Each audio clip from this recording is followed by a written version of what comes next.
sono onestamente molto...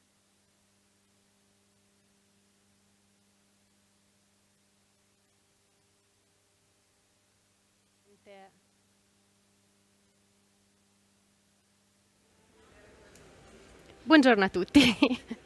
Buongiorno a tutti, grazie per essere qui con noi.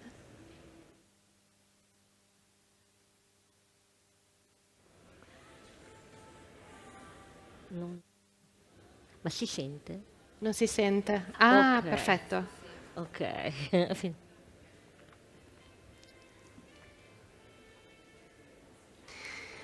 Buongiorno a tutti e grazie. Good morning, everybody, and thank you very much for being here with us at the Vicenza Fair that we would like to thank for providing us with this opportunity and for their interest towards culture and training in the world of jewelry. We have today two extraordinary representatives of our world, both in terms of their knowledge, their deep knowledge of the world of jewelry, and in terms of their extraordinary gemmological competencies.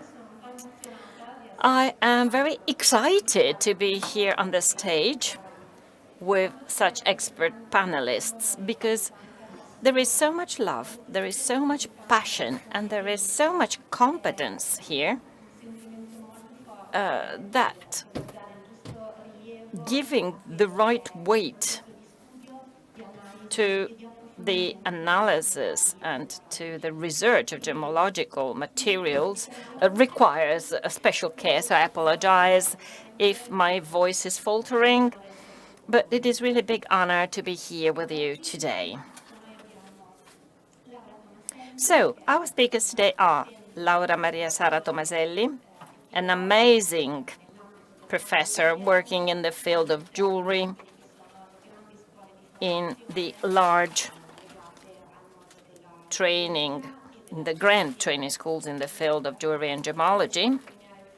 And I have the pleasure to stress the fact that Laura works together with the Marangoni Institute, with Pomellato Virtuosi for training, with the Italian Gemmological Institute, which is a very important institute, highly representative of jewelry, and with passion and dedication, she aims at building a bridge between the system of jewelry construction and production and all what is necessary to make a product and communicate it. So 360-degree competence. Thank you very much, Laura, for being here with us. And we also have Loredana Prosperi, Director and Milestone of the Italian Gemmological Institute. Internationally renowned because of her publications and because of her institutional work in the field of jewelry. She is a member of the ESOGEM Ethical Committee, and I know that there will be some further developments in this direction. A true professional who really supports gemmological education and training. So she personally chaperones the young talents in the field of gemmology, and she guides them. She's their leader. Thank you very much for being here today, and I'll leave the floor to these two extraordinary women. Thank you very much, Azzurra, for your presentation. Well, of course, I have to start with expressing some thanks. Gem Talks. This is an initiative of the International Exhibition Group, of the Italian Exhibition Group. It is becoming a cultural hub, and the Italian Gemmological Institute of course, has the task of disseminating culture about gems. So I was wondering, which gem should I pick this time? And I was thinking about many of them, but then I visited a couple of museums and I was really fascinated, not so much by the gems used, but by carved, engraved gems. So I thought, well, I would like to talk about intaglio, so not only of the gemmological material, which is more or less similar in a certain historical period. So I thought, am I able to give a lecture about this? No, because I am able to talk about gem characteristics. But I really would like to deepen the topic of the art of engraving and carving gemstones. So together with Laura, we thought, how can we extol the beauty of these gems, since this kind of art really takes the best out of these gems. So I've asked Laura to help me in this, and she followed my invitation, as you can see. Good morning. Thank you very much to all of you. Thank you very much to our host, and thank you very much to Loredana for having this whim that has taken us here today. So, of course, I'm just being ironical about something which is really very serious. I mean, it is not easy, and this applies to Glyptic as well as to many other aspects.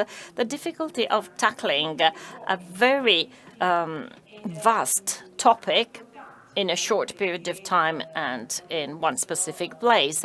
So I followed Loredana's invitations, and we first decided that we had to find a leitmotif. We didn't want to provide you with a historical overview that would have been too boring, you know. History and culture need to be put into their context because they're really working tools in our daily activities. They're not just a precious cultural heritage, which all too often is viewed as something independent. It is not true. Culture is integrated with production and communication. And today, we are trying to prove that. The title of our presentation refers to the beauty of carved and engraved gemstones. So beauty in the sense of meeting a need of mankind. Mankind has always been aiming at beauty. And beauty is very often the vehicle of different forms of communication, which are made more effective by beauty. Human beings have always looked at nature both as a source of inspiration and perfection. The solemnity of nature has been taken as an example, as the utmost expression of beauty. During the Renaissance, nature was also viewed as naturalia, that is what nature could actually give to human beings, the gifts of Mother Earth. Our presentation is going to be about intaglio and cutting.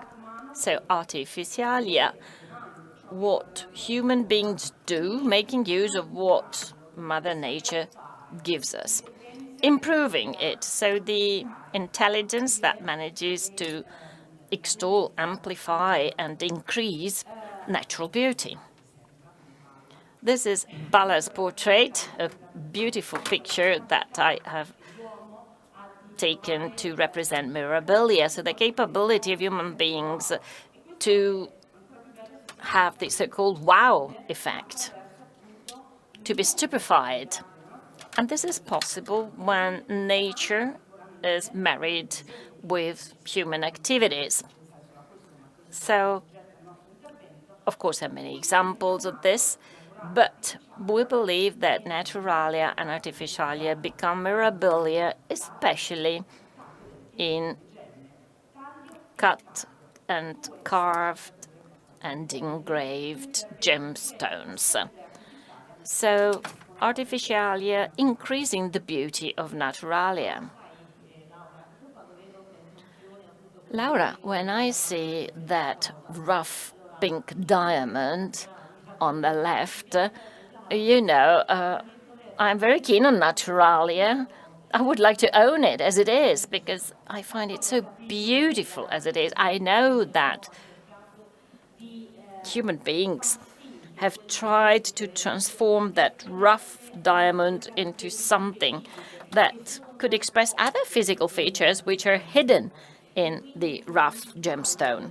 So cutting gemstones, especially diamonds, it all started in the 15th century.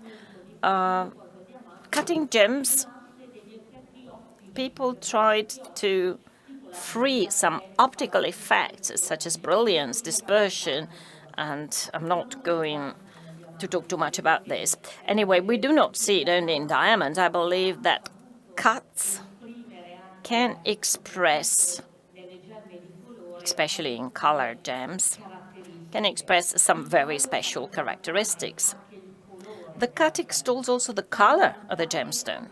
It extols some inclusions. The cabochon cuts, which are, so to say, the easiest cuts, providing us with this curved surface, which is not difficult to obtain. It is not as difficult as faceting, where you actually need more technology to express even more brilliance.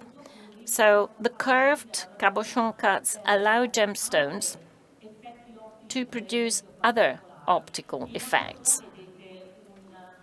You can see, for instance, a blue cabochon of a sapphire with a star. So the star effect, the optical star effect, which is due to inclusions that cross and intersect inside the gemstone. You can also see a beautiful cabochon cut of an opal, showing the harlequin optical effect. If it was faceted, it would not produce this effect. And when you have really many inclusions, it is possible to bring them to light rather than to hide them, as we can see in that beautiful quartz drop, pear drop. Viktor Tuzlukov is an amazing Russian gemstone cutter who is even inspired by monuments. Look at the cut of this gemstone resembling the Colosseum. This is cubic zirconia, and it recalls the Colosseum and thereby tells a wonderful story. As I was telling you before, one of the gemstones that human beings have tried to cut specifically to unleash their brilliance is the diamond. So we started in the 15th century, but it is only at the beginning of the previous century that, together with Kolkovsky, it was possible to get more brilliance out of diamonds.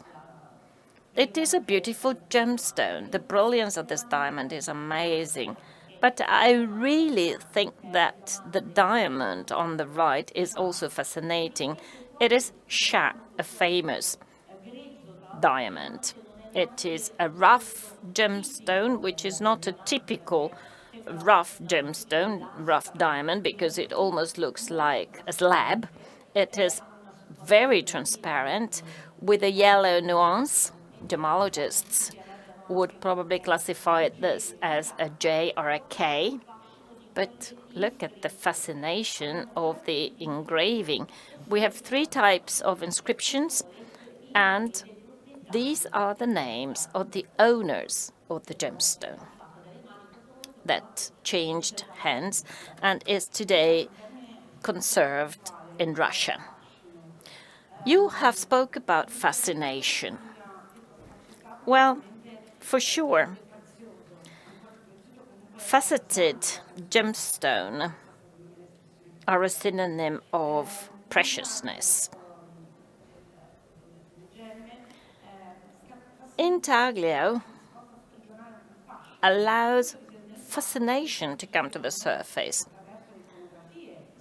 The iconography, the inscriptions, and the decorations that are engraved in the gemstone allow for a more direct form of communication.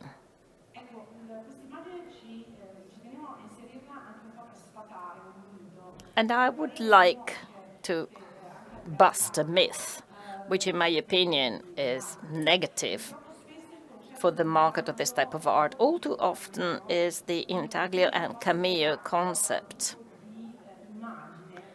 confined to a certain type of iconography.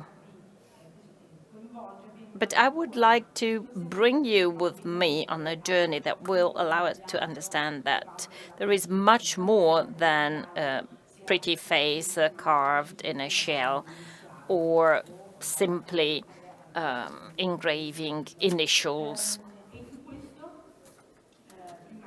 In this, prior to analyzing the different types of communication that can be achieved with these techniques. Of course, we're not only talking about Glyptic. Many other techniques can improve communication, but today we will focus on Glyptic, because Glyptic is a discipline that allows us to sculpt. And this can be a bas relief or a high relief. So intaglio improves the is based on the removal of materials, and removing material produces different effects. Shadowing and multiple different effects. Cameos, which are not only confined to shells, but cameos are all those intagli that are in relief. So we can have sculpted, engraved intagli, and polychromatic and monochromatic cameos. Can you please explain that a little bit? Well, with the term polychromatic, we mean that a gem has different colors. Here you can see some examples. These are single crystal gems, and these have been using Glyptic at a later time. We're talking about the Renaissance. And here we have an example of tourmaline. This is a tourmaline that is pink, transparent, and green, polychromatic. So the color of gemstones is due to the fact that the gemstone has trace elements that provide the different colors, different elements, different colors. And as you know, we have tourmalines in every possible color. And sometimes these trace elements enter in the tourmaline gemstone as it is growing. So when we talk about monochromatic material, think of a ruby. The ruby has been colored by chrome. It's the only chromophore element, and the color is pretty homogeneous. This is an example in a transparent material, but also opaque materials can be polychromatic. And these are the ones that were used in the past, predominantly. Right. As far as the iconography is concerned, I feel like an empress here holding these two things in my hand. Anyway, talking about this fil rouge, which will accompany us today, this leitmotif, I would like to start by clarifying a few aspects. Communication, we were saying before, communication is not achieved only with Glyptic, but in Glyptic we have two large streams, decoration and solemnity. this may not be always totally clear. And throughout history, the success of Glyptic has ups and downs because the cultural reaction significantly affects the success in the use of certain techniques, especially the ones that create a direct communication. Just to make a distinguish between this and the communication produced by faceted gemstones. So the solemn communication is based on two different levels, the iconographic and the iconological interpretation. So there is a huge potential, and this explains why a certain type of communication was given in some specific historical periods.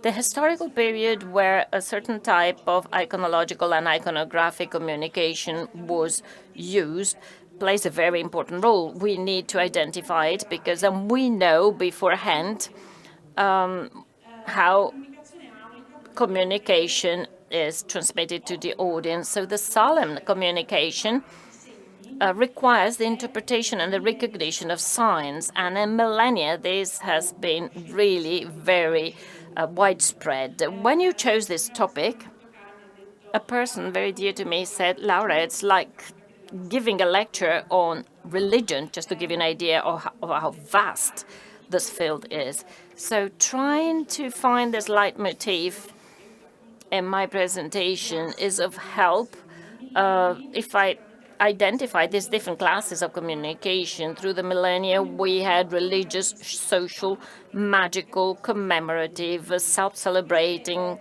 types of communication. These are just examples.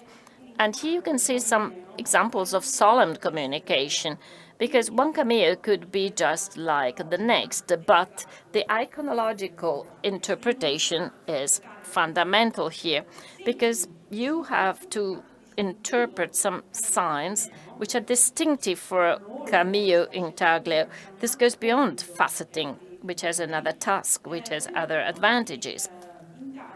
So every cameo could look like the other one unless you know how to interpret the signs.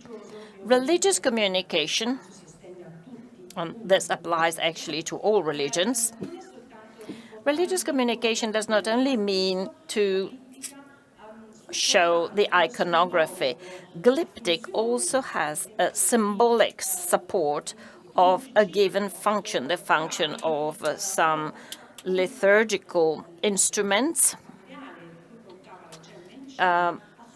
and the material of the gemstones sometimes also has a magical role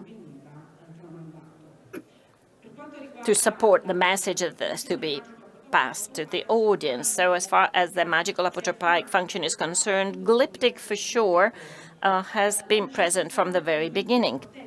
The need to protect has always been felt by human beings, to protect and to be protected. And the use of some gemstones, especially when during the Middle Ages, it was hypothesized that there were some magical powers in some gemstones, today's crystal therapy. And these gemstones strengthen the sign and the meaning of the communication.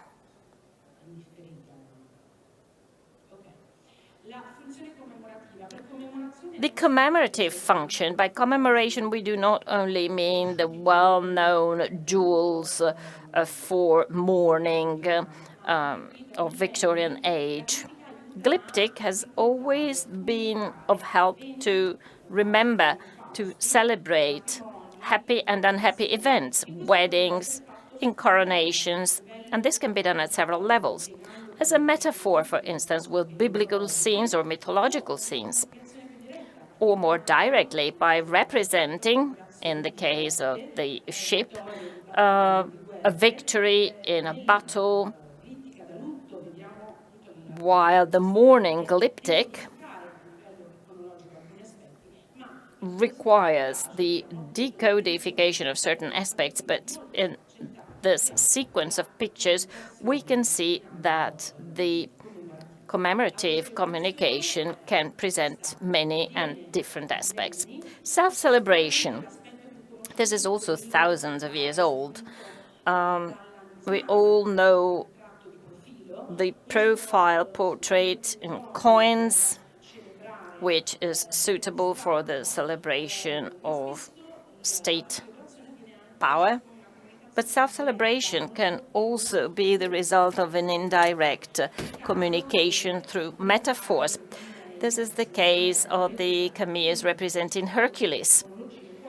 So a certain type of iconology, when represented metaphorically, supports the character, the person, wearing the cameo, strength,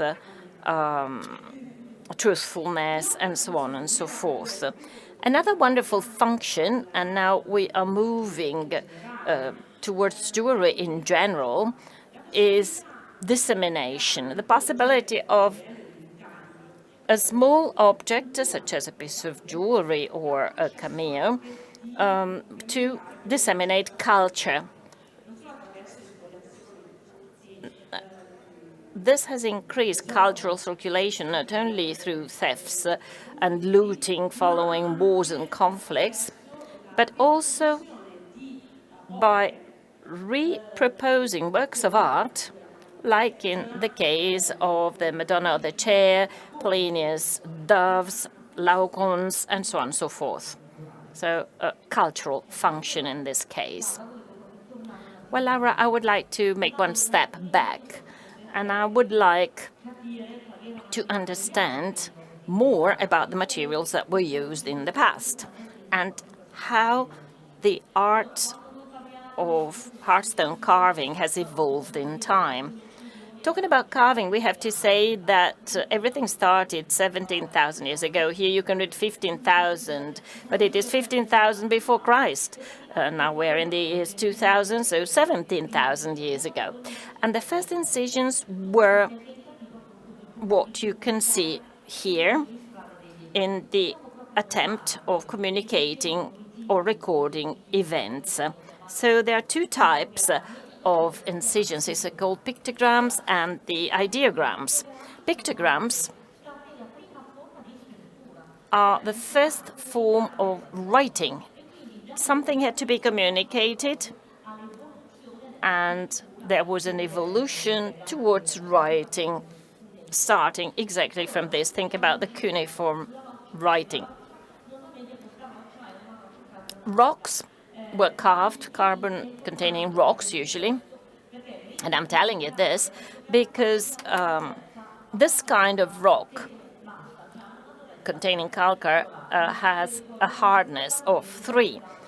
Don't forget that hardness goes from 1 to 10. 10 is a diamond, 9 is a corindon. And we will come back on this later on.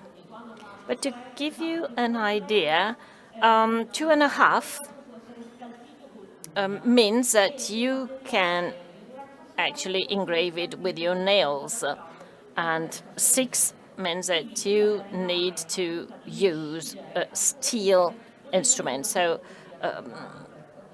engraving rocks means that you need some tools. Here you can see steatite, which is talcum that has been engraved. This is very soft, and you can incise it with your fingernails. And it has not been very well preserved, because a softer material, the harder it is for it to be preserved. Well, talking about communication, you can see that the primitive men and women needed to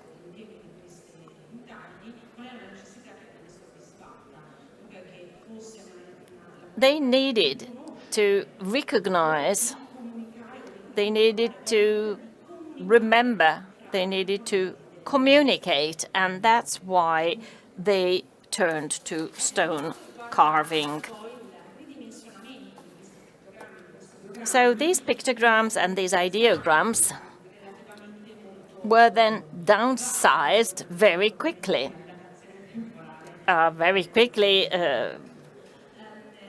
Over a long period of years, of course. So interesting examples of intaglio or hearthstone carving representing more complex scenes can be found with the Sumerians.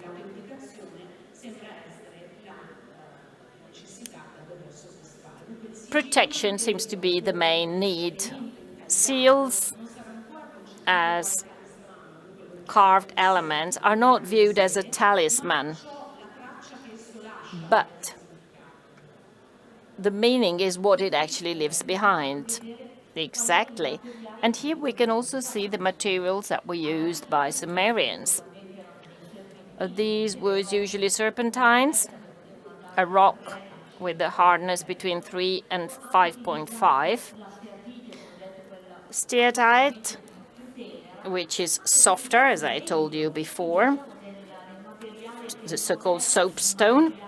Wood, which is an organic material.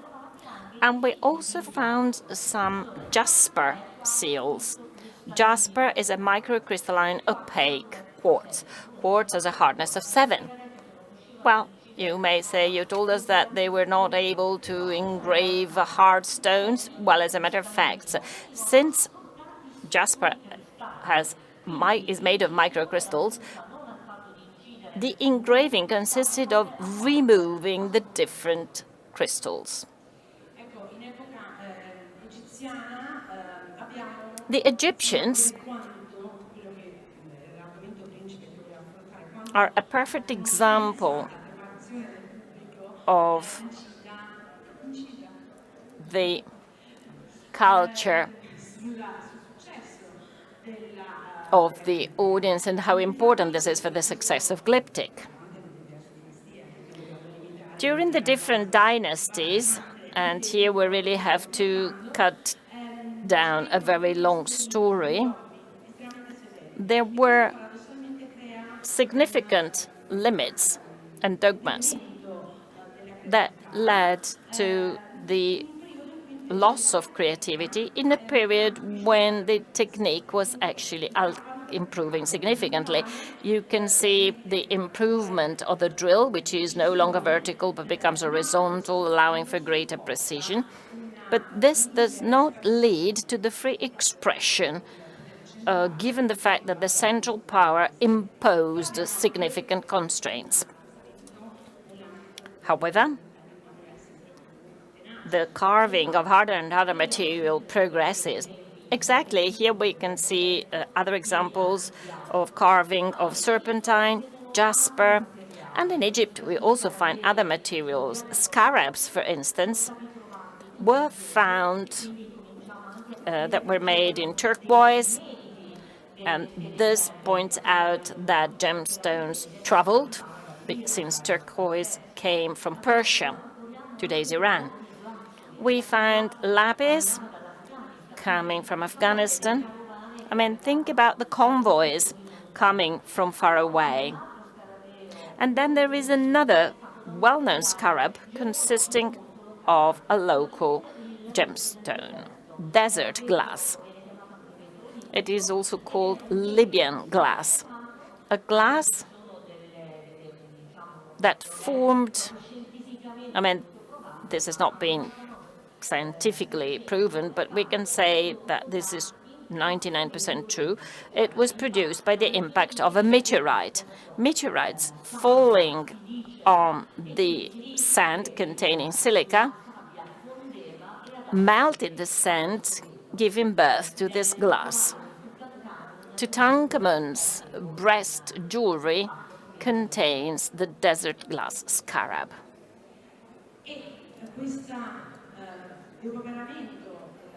So this impoverishment of society will peak in the late Minoic period, a period when the cultural spirit was lost, which is necessary to generate iconographies and iconology and communication. and where also some technical and technological progress is lost. Progressive Egypt, let's not forget that the first law regarding health protection of minors were passed. Then there was a regression in the late Hellenic period. However, things picked up again. So as far as the use of materials is concerned, we can see that the very same material are used. Nothing new, no search for new materials. Very true. And this brings us to the 5th, 4th century before Christ, when the Greeks, the Greek craftsmen, the Greek engravers, not only improved their engraving technique, as we can see in that sample, but also started selecting materials. There was a constant flow of material coming from the different Greek colonies. Let's not forget that Asia Minor used to belong to Greece, and they found a lot of chalcedonium, and as the name goes, it comes from the city of Chalcedonia, which is now called Katiko and is a quarter in Istanbul. So with the term of chalcedonium, we mean a microcrystalline quartz. Sometimes it is granular, it is very fibrous, and it has a certain water content, which is a difference if we compare this with the jasper. Well, this small percentage of water and the fibrous look provide this material with some transparency. So it is a translucent material. Chalcedonium is a term used for a grayish-bluish material. But there are many different names which are related to the different nuances. We have agates, which are also a type of chalcedonium. Onyx, which is black and white. Sardonyx, brown and white. And as we can see, a selection was made based on the transparency of the gemstone. Yes, from my viewpoint, this is a fundamental period which has left us with glyptic works that may look less glamorous, but have very interesting details, such as these Greek names. We will find this in Roman times as well, because the Romans will employ also Greek craftsmen, so we should not be confused. But these names are not just the names of the engravers. However, some of those names are actually shown. So we can see that artistical awareness is actually starting to be disseminated. So the engraver is not a mere craftsman, but becomes an artist as well. But anyhow, these are the names of the owners, because seals become so important that they must bear the name of the owner.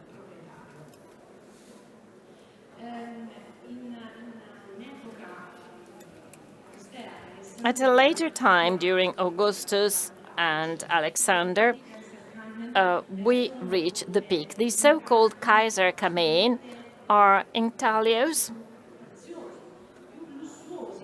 that express preciousness, luxury. The purpose is that to strengthening state policy. At that time, the workshops for glyptic incisions and engravings were located in the main palace, because politics and policies had to be communicated in a genuine way. The material becomes more and more complex because the workshops are developing more complex technologies, and the engraved material also follows accordingly. However, we can also see that while in the first period we had the so-called monochromatic gemstones, now we can see that the special features of some gemmological gemstones have this characteristic is being exploited through carving.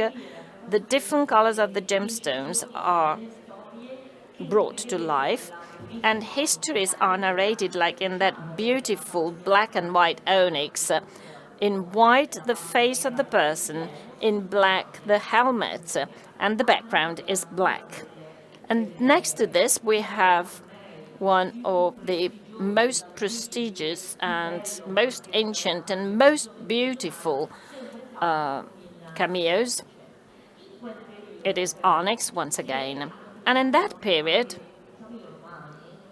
the Romans started using onyx in such a way as to achieve a thickness that allows the black color of the onyx to be perceived below a very fine layer of white so that it looked bluish.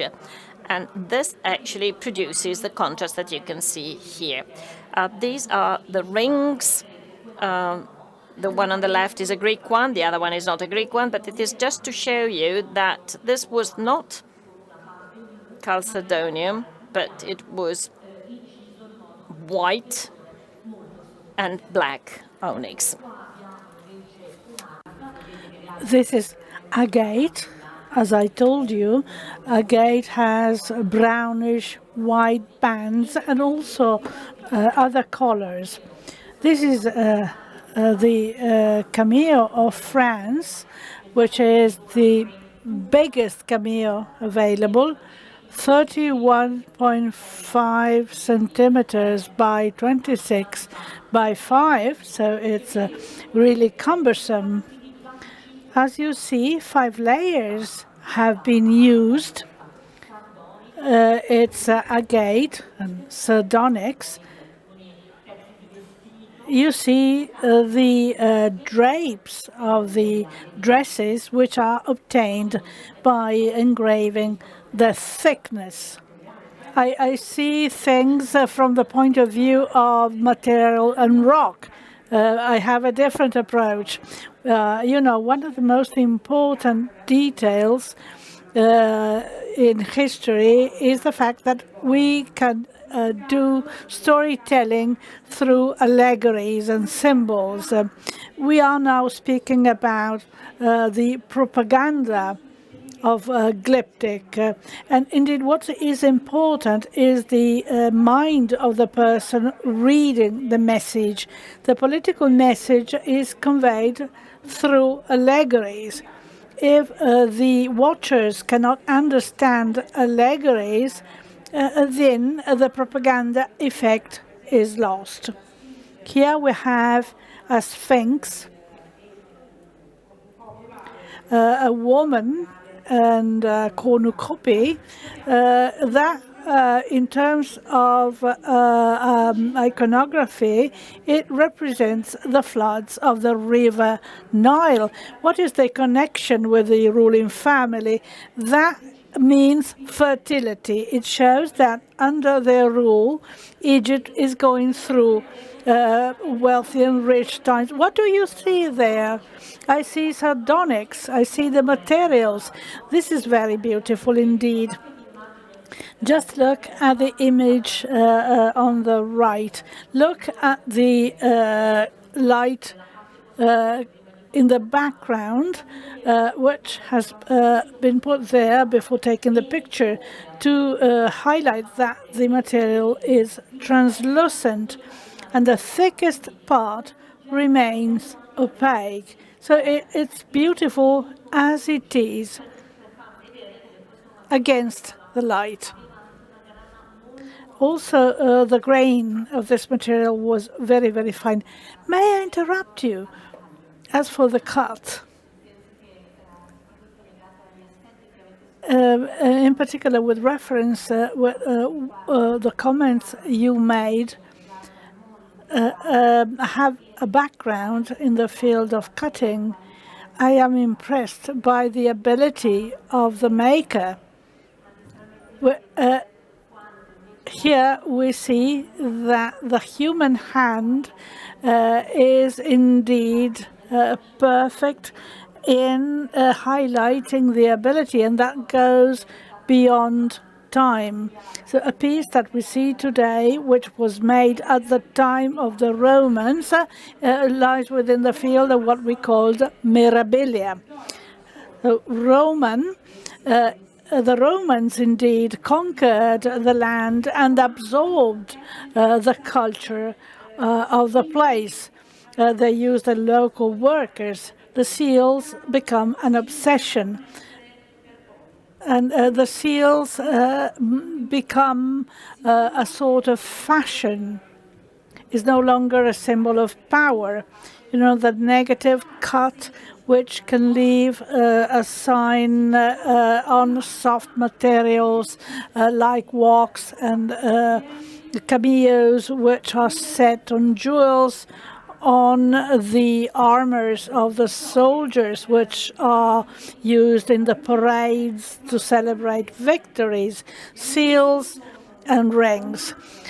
Rings are decorated with these intaglios at the times of the Romans. They, in a way, replicate Greek intaglios. Sometimes we find writings in Greek. You should not be confounded by that in order to locate them. Later on, a drier, a more cutting style was developed by the Romans for their seal rings. I would like to tell you an anecdote. This is something that I tell to my students when they get bored. You know, moving your middle finger, you know what is the purpose of that, takes origin from that, i.e. the absence of that ring on the middle finger, which was the poorest part of the body. You know, seals at that time were made in gold, or you know, having a card seal was an add up, and they covered all the fingers. The only naked finger was the middle finger, which was shown as a sign of despise. So now you know the origin of this gesture. Speaking about Roman intaglios, well, we don't have much time. It's interesting to note that at that time there were some seals and incisions made with a very precious material. This is a ruby with the head of Augustus. I'm sorry I cannot describe this material to you. The question is, how did that ruby get to Rome? How did they carve it, since it's a single crystal material? Which are the techniques used by the Romans? Not only that, there is another ruby carving with Caracalla Emperor, who indeed had a lot of carvings in amethyst, which is indeed available all over Italy. So we wonder, where does that ruby come from, since we are used to ask about the origin of materials. We found a beautiful ring. We thought it was emerald. Indeed, it was chrome chalcedonium coming from Turkey. Turkey was part of the Roman Empire, so nothing strange in that.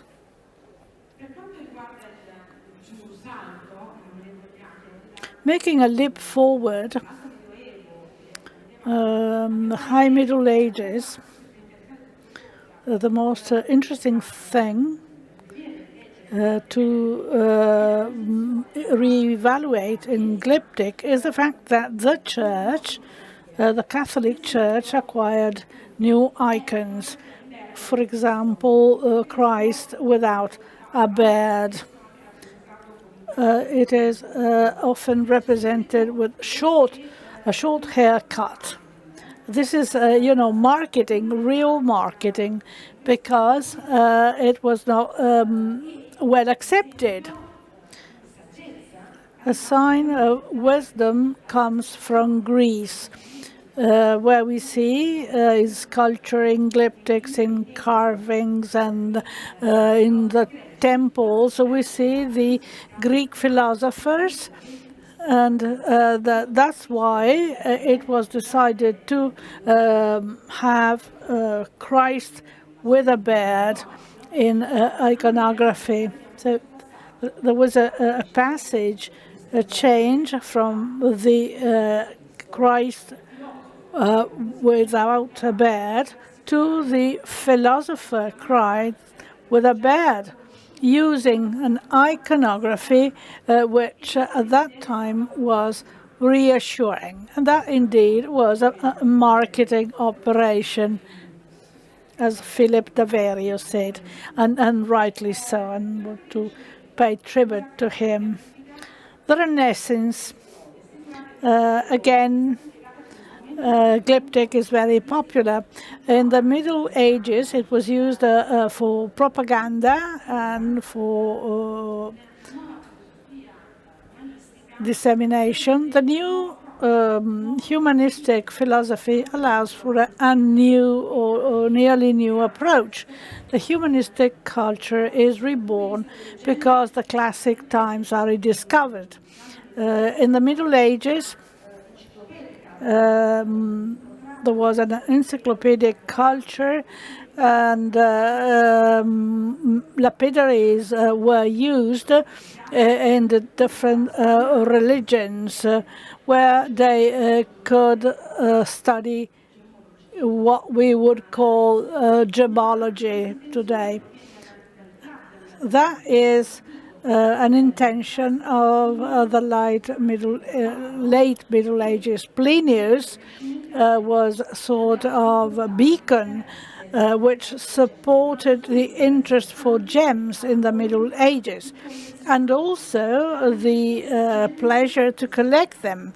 Having a collection of gems together with other collections allowed the wealthy families of the Middle Ages, such as the Gonzagas, the Medicis, to collect gems, which are indeed precious, but also something which was powerful in cultural terms. So the visitors were really put at test when they visited these very eclectic collections with intaglios or carvings which had to be decodified. Through that, the lords, the wealthy people, could see whether the people they were speaking to were cultivated enough to understand the meaning of these objects. There were influences exerted on the glyptic communication. During the Renaissance, domus aurea re-emerges. It's called cave, grotto. That's why the wall works called grotesque. There were grottos and caves in the imperial palaces. Leonardo, Michelangelo indeed studied those figures, which were like plants or animals, these chandeliers, which were studied by the great artists and reproposed at the Pitti Palace.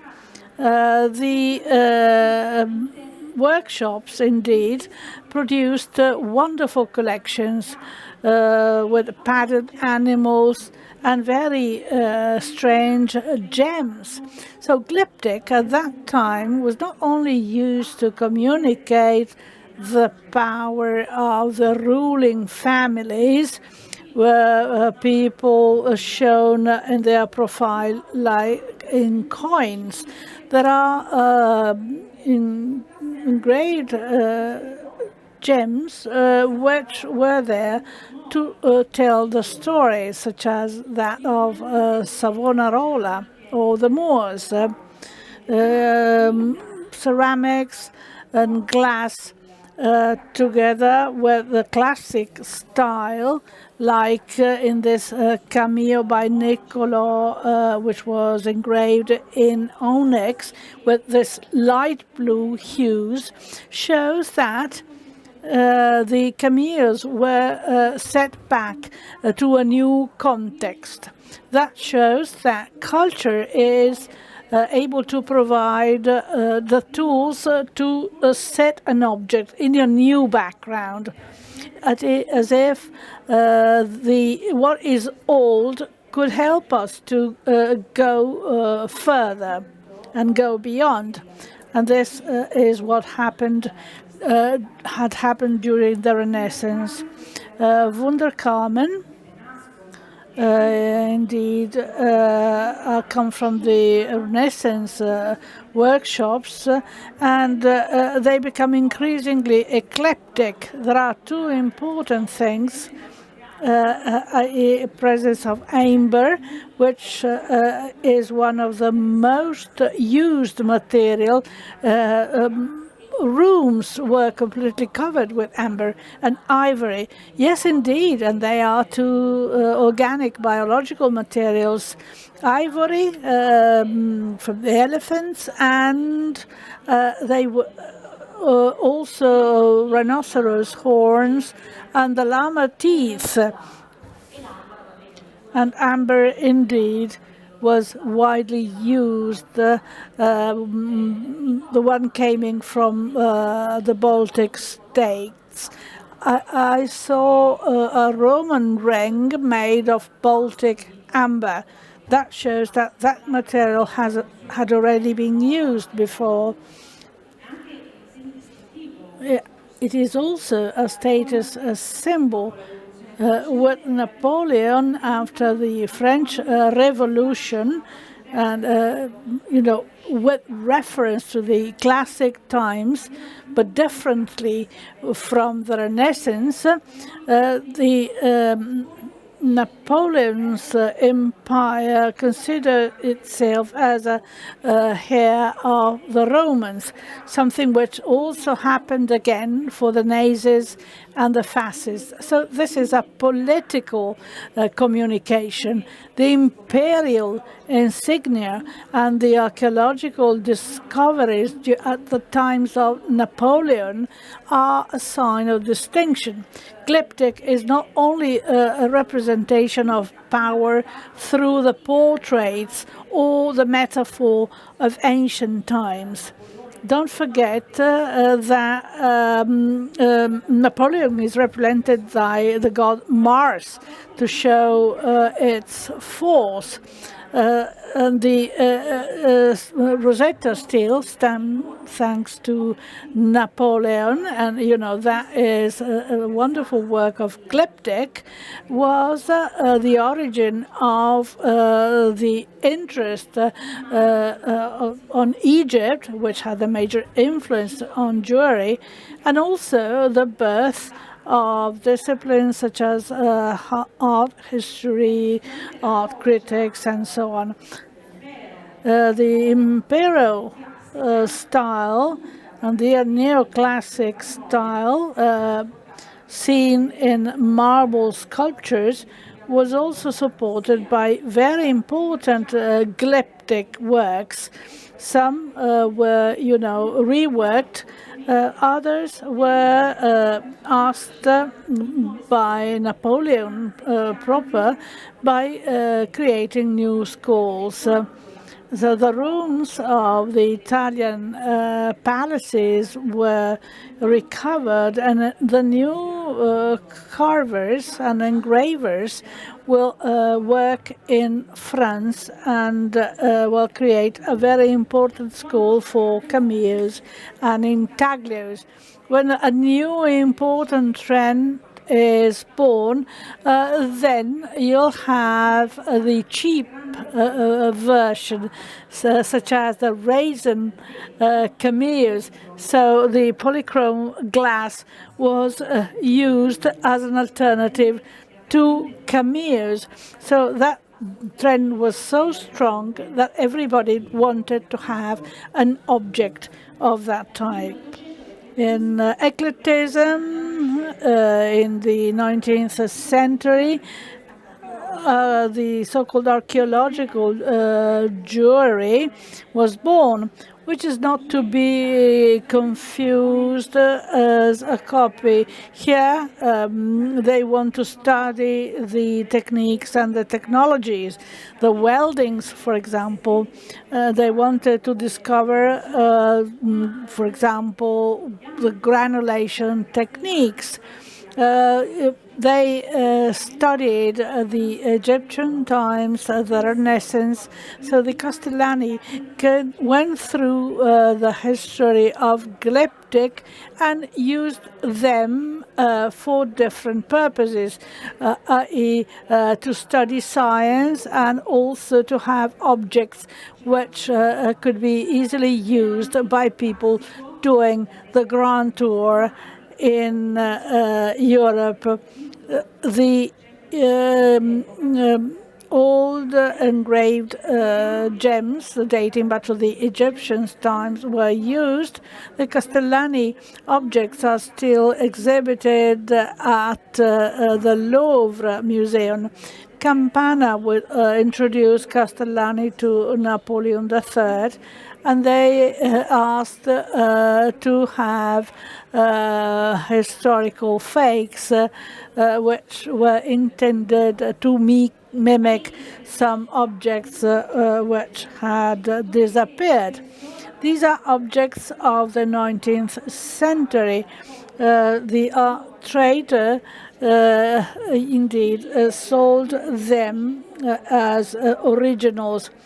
At the end of the 19th century, the archaeological jewelry was no longer, very much liked. There were many stimuli coming from abroad with the archaeological discoveries and the new relations with the Far East.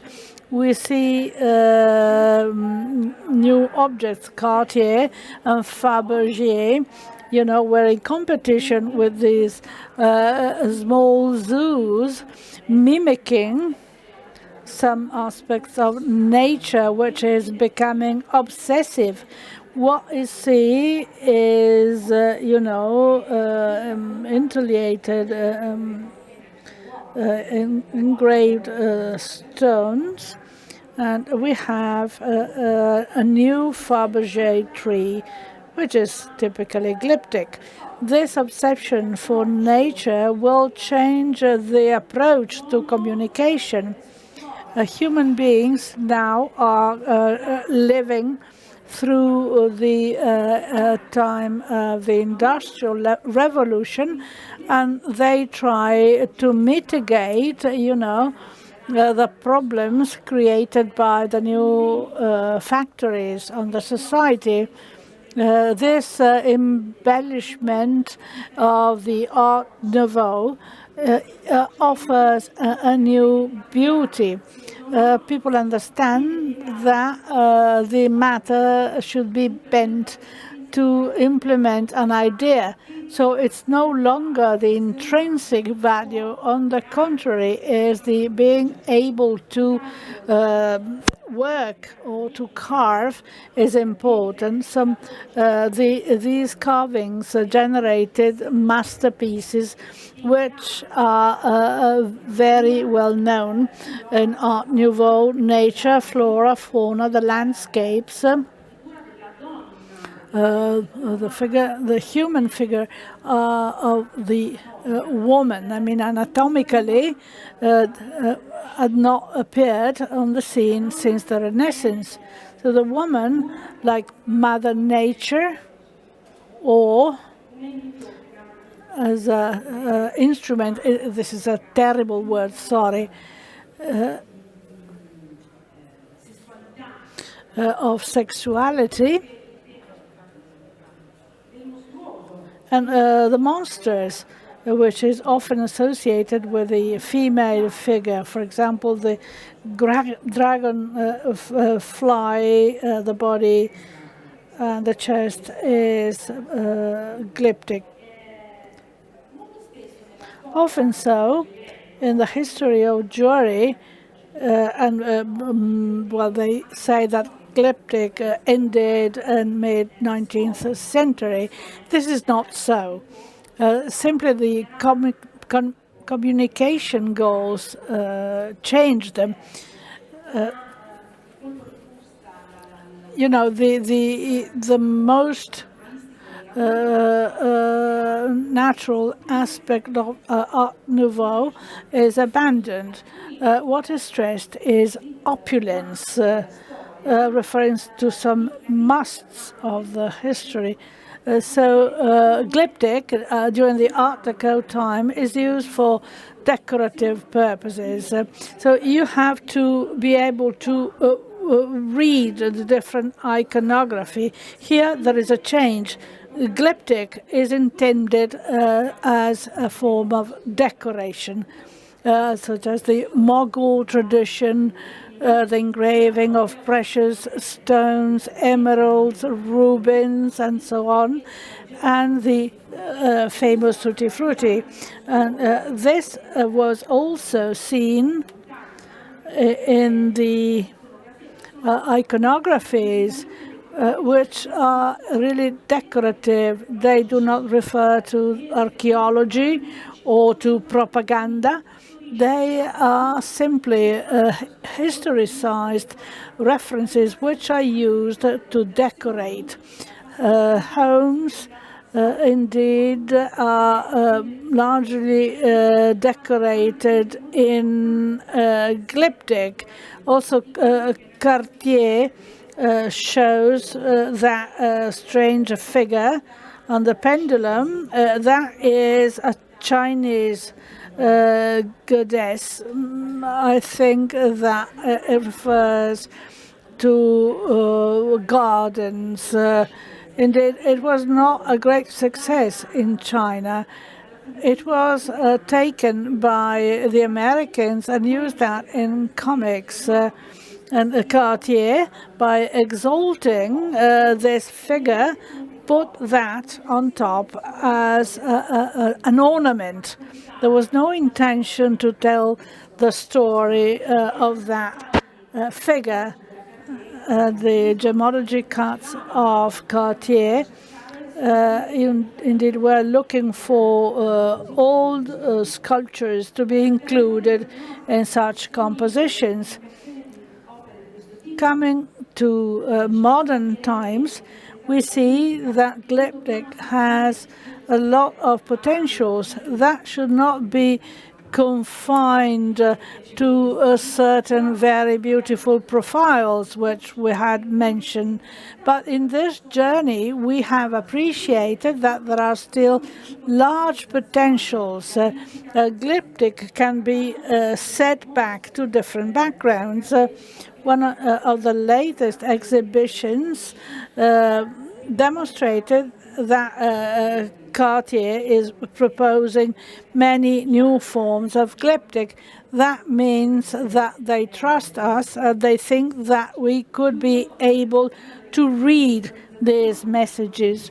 I'd like to conclude with a new setting back to context, a Tutti Frutti which is set back to a new background, where glyptic has a protagonist in the incisions of fossil woods.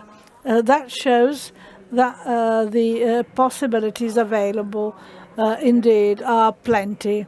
And I hope that that could have been interesting to you.